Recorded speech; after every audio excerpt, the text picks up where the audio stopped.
सच्चिदानंदरूपाय विश्वोत्पत्त्यादिहेतवे तापत्रय विनाशाय श्रीकृष्णाय वयं नुमः।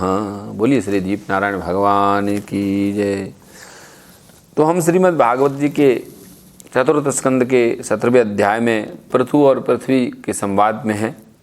यहाँ पे पृथ्वी कहती है 19वें श्लोक में कि स त्वं जिज्ञाससे कस्मात् दीनां कृतकिल्बिषाम् अह निश्यत कथम योषाम धर्मज्ञ इति यो मतः। क्या कहती है कि मैं अत्यंत दीन हूँ, निरपराध हूँ, आप मुझे क्यों मारना चाहते हो? आप तो धर्म को जानने वाले हो, फिर मुझ स्त्री का वध कैसे करोगे आप? बताइए। प्रहरन्ति नेवे स्त्रीषु कृताज्ञ स्वपि जन्तव किमुत त्वद्विधा राजन करुणाम दीन वत्सला।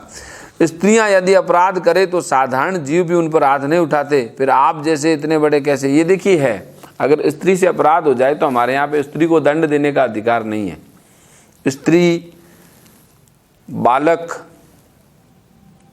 या इसका मतलब है नहीं है कि हम कोई स्त्री को, क्योंकि स्त्री जो है वो अपराध अगर कभी स्त्री से हुआ है तो उसके पीछे कारण वो नहीं होगा।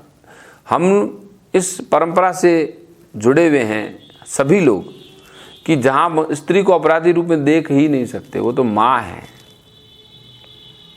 पूजनीय है, वंदनीय है, तो वो अपराध कैसे कर सकती है?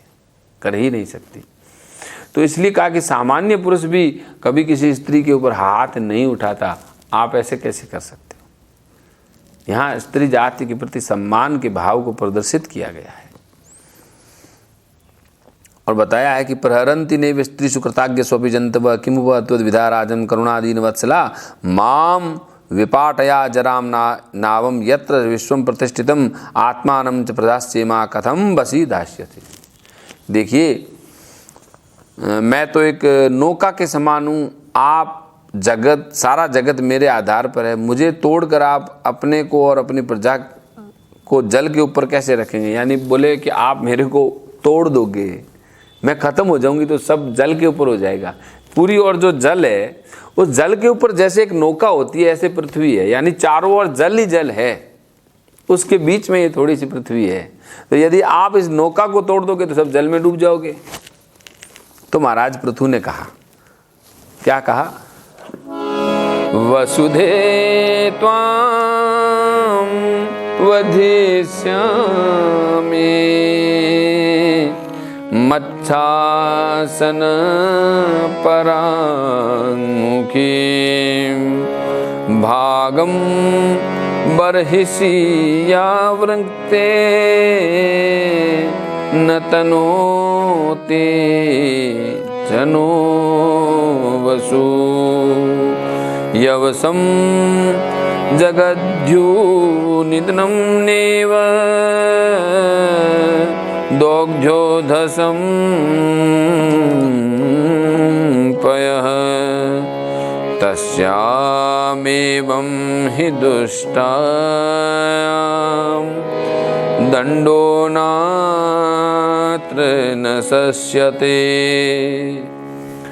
कि तू मेरी आज्ञा का उल्लंघन तो करती नहीं है, उल्लंघन करती है, और तू यज्ञ में देवता के रूप से भाग तो लेती है और उसके बदले में हमें अन्न नहीं देती, इसलिए आज मैं तुझे मार देता हूँ। पृथ्वी को हम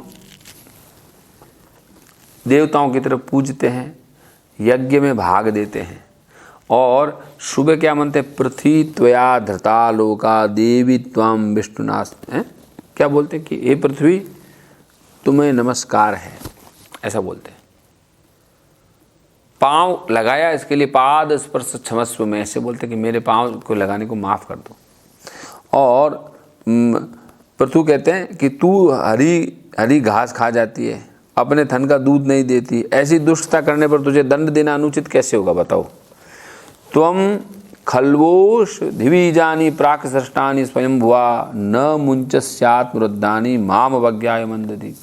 तू ना समझ है, तूने पूर्व काल में ब्रह्मा जी के उत्पन्न किए हुए अन्न आदि के बीजों को अपने में लीन कर लिया है, अब मेरी भी परवाह ना करके उन्हें अपने गर्भ से निकालती नहीं है।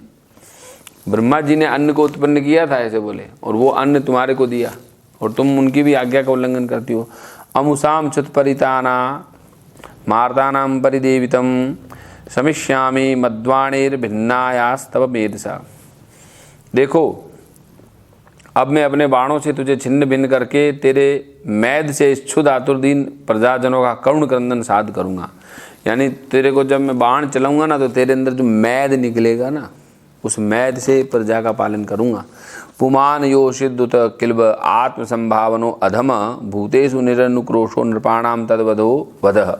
देखिए राजा का क्या कर्तव्य है कि जो दुष्ट अपना पोषण करने वाला है, अन्य प्राणियों के प्रति निर्दय है, वह पुरुष हो या स्त्री हो या नपुंसक भी हो, उसको मारना राजाओं के लिए न मारने के समान है।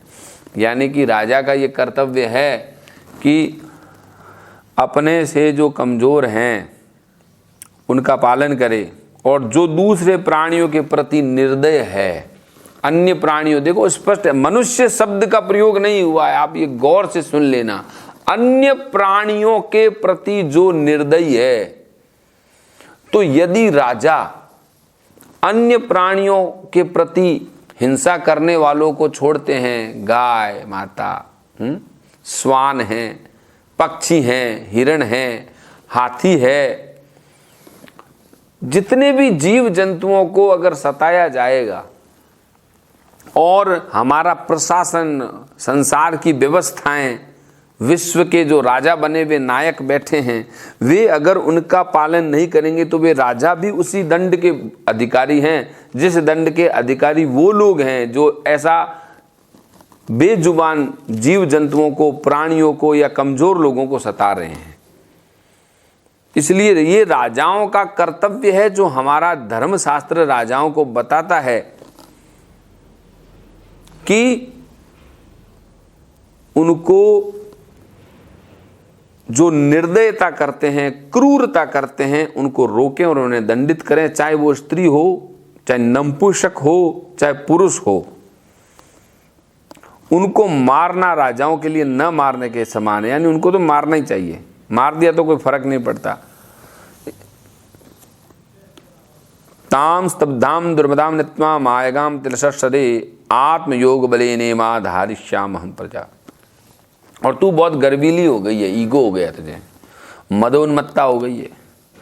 इस समय माया से गाय का रूप धारण कर लिया है, मैं बाण से तेरे टुकड़े करके योग बल से प्रजा का उद्धारण करूंगा। यानी राजा के ही देखो कि मैं योग के द्वारा इस प्रजा का पालन करूंगा, कॉन्फिडेंस। लेकिन तू पृथ्वी का पालन और पोषण करने वाली इस अंधकार को मिटा दूंगा।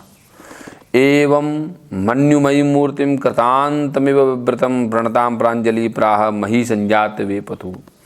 जो लोग राजा बनते हैं ना, जो लोग प्रधानमंत्री बनते हैं ना, उनको खाली दिखने वाली जनता से ही संघर्ष नहीं करना विरोध में बैठे हुए, उनको अदृश्य उन शक्तियों को भी, मैं दोबारा कह रहा हूँ, जो जिम्मेवारी लेता है, जो प्रधान बनता है या जो प्रधानमंत्री बनता है, ये उसका कर्तव्य है कि वो प्रगट शत्रुओं को तो शांत करे ही करे, अप्रगट अदृश्य देवीय आसुरी शक्तियों को भी निदान करे और उनको समझाए और अपने तपोबल और योग बल से समाज की रक्षा करे।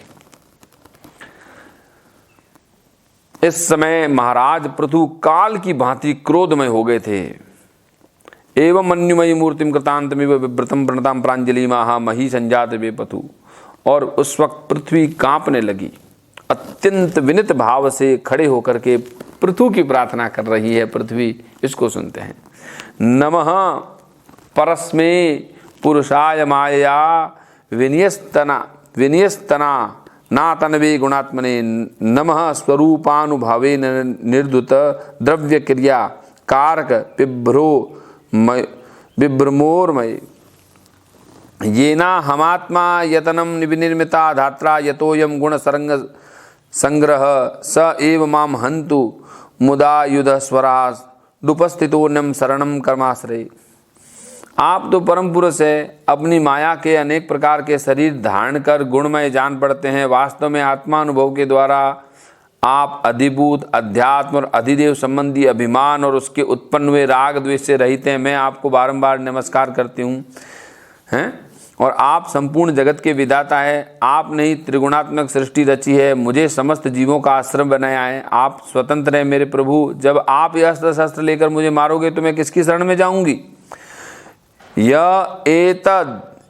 एतदा दाव सृचराचरम स्वमायात्मश्रय या वितर्कया तएवं सोयम किल गोप्तुमुद्यतः कथम नुमाम धर्मपरो जिज्ञासत। कल्प के आरंभ में आपने अपने आश्रित रहने वाली अनिर्वचनीय माया से इस चराचर जगत की रचना की थी और इस माया के द्वारा आप इसका पालन करने के लिए तैयार हुए हैं। आप धर्मपरायण हैं, फिर भी मुझ गौरूपणी को किस प्रकार मार सकते हैं? नूनम बते सस्य समीहितम जनेश तन्माया दुर्जयात्मकृतात्म भी न लक्ष्यते यस्व करोदकार यद यो अनेक एक परतश्च ईश्वर। आप एक होकर के भी माया के वश अनेक रूप जान पड़ते हैं। आपने स्वयं ब्रह्मा को रचकर उनसे विश्व की रचना कराई। आप साक्षात सर्वेश्वर है, आपकी लीलाओं को अजितेंद्रिय लोग कैसे जान सकते हैं? यानी कि जिन्होंने इंद्रियां नहीं जीती है वो भगवान की माया को नहीं जान सकता। इंद्रियों का जीतना बहुत जरूरी है। और हम इंद्रियों को जीतने के लिए तो क्या करते हैं, हम लोग जो ये व्रत करते हैं, व्रत क्या है? इंद्रियों को जीतने का एक स्टार्टिंग पॉइंट है। आप इंद्रिय जीत सकते हैं यदि व्रत से शुरुआत करते हैं। आप सर्वेश्वर हैं, आपकी लीलाओं को अजितेंद्रिय आदमी नहीं जान सकता और उनकी बुद्धि तो आपकी माया से विक्षिप्त होती है। सर्गादि यो श्यान ऋण शक्ति भी द्रव्य क्रियाकारक चेतनात्म भी तस्मे समुन धनि निरुद्ध शक्ति नमः परस्मै पुरुषाय वेद से। आप पंचभूत इंद्रियां, देवता, बुद्धि और अहंकार रूपी शक्तियों के द्वारा क्रम से जगत की उत्पत्ति, स्थिति और संहार करते हैं। भिन्न भिन्न कार्यों के लिए समय समय पर आपकी शक्तियों का आविर्भाव तिरोभाव भी होता है।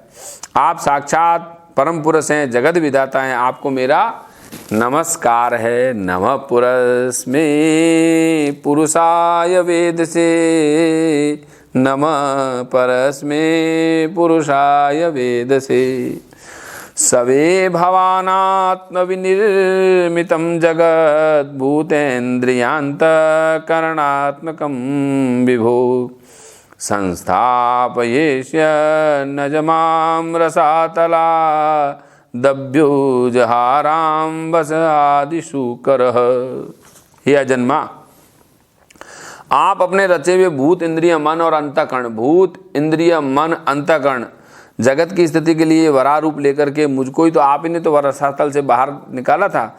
अपामुपस्ते मयि नाव्यवस्थितः प्रजा भवानाद्यरिरक्षसु किल सवीर मूर्ति समबुद्धराधरो यो मां पयस्युग्र शिरो जिगांससि।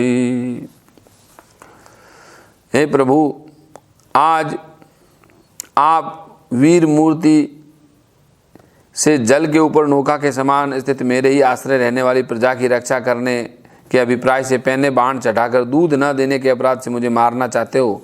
नूनम जनेरी हितमीश्वराणाम मस्मद्वितेस्तद्गुण सर्गमाया न ज्ञायते मोहित चित्तवर्त्मिभिस्तेभ्यो नमः वीर यशस्करेभ्यः। इस त्रिगुणात्मक सृष्टि की रचना करने वाली आपकी माया से मेरे साधारण जीवों के चित्त मोहग्रस्त हो रहा है।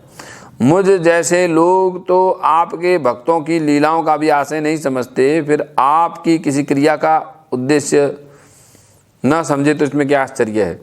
जो इंद्रिय संयम आदि के द्वारा वीरोचित यज्ञ का विस्तार करते हैं, ऐसे आपके भक्तों को भी नमस्कार है। यह कहा है कि भाई आपके जो भक्त हैं उनको भी नमस्कार है। पृथु महाराज की स्तुति कर रही है।